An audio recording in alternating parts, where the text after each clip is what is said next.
Welcome, ladies and gentlemen, to a special History Channel update about the reasons behind World War II and an insider about concentration camps. The Treaty of Versailles first led to World War II because of its harsh policies towards the Germans. The treaty destroyed the German economy and led to hyperinflations. Under these conditions, the Germans were forced to turn to the only person who was helping the economy, Adolf Hitler, and his Nazi Party, which of course led to the Nazi ideals of world domination becoming popular and Nazi aggression in Europe. The League of Nations also contributed to the Second World War by their appeasement policies towards Germany. Of course, as you know, the League of Nations is a predecessor to the United Nations. It was formed after the First World War. The problem was it was a toothless body. It allowed the Germans to break every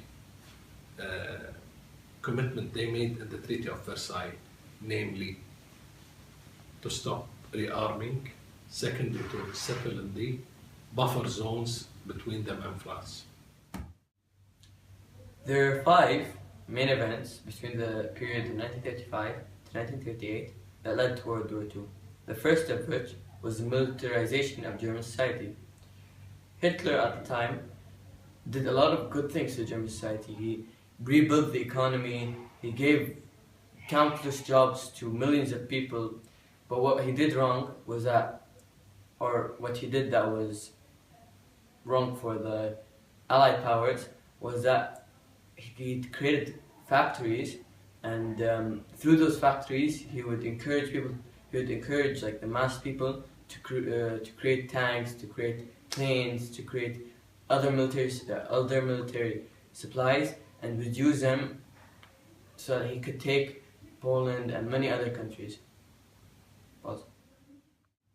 The second event that led to World War II was Hitler's occupation of Rhineland and in specific, or Ruhr Valley, and in specific the Rhineland area. This happened on March 7, 1936, and the problem was that the Allied powers, mostly Britain and France, did not respond to him at all and allowed him to take it and deny the League of Nations restrictions. The Munich Conference, the third event that led to World War II, was the Munich Conference. The Munich Conference happened in September of 1938, and it had France, Britain, and Germany, among other nations, inside of it. What they basically agreed on was that they would give Germany the Sudeland area of Czechoslovakia, and all they hoped for was that Germany would stop, and Hitler also vowed that he would stop taking after the Sudeland. But of course, Hitler is not a man of his word. The fourth event that led to World War II was after the Munich Conference. In 6 months, Hitler decided to swallow up the whole Czechoslovakia, and it was met by shock and horror from the French and British people, because they all thought they had averted war. But even after Hitler had taken Czechoslovakia, they decided to appease him in desperate hope that he would stop taking land and that he would calm down his conquest.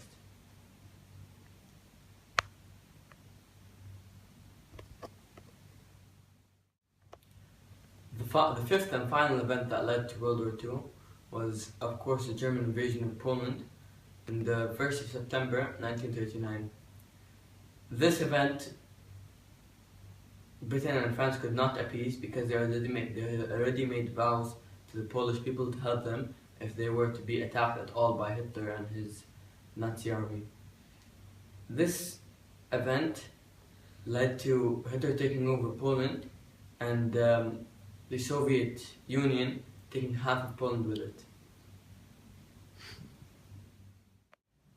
Now that we have discussed the causes of World War II, we will be exploring the most notorious aspect and creation of the war: concentration camps.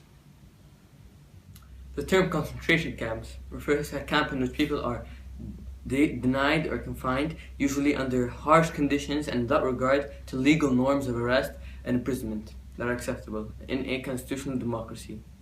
In Nazi Germany between 1933 and 1945, concentration camps were an integral feature of the regime. The SS, in German the Schutzstaffel, were in charge of creating and monitoring the concentration camps.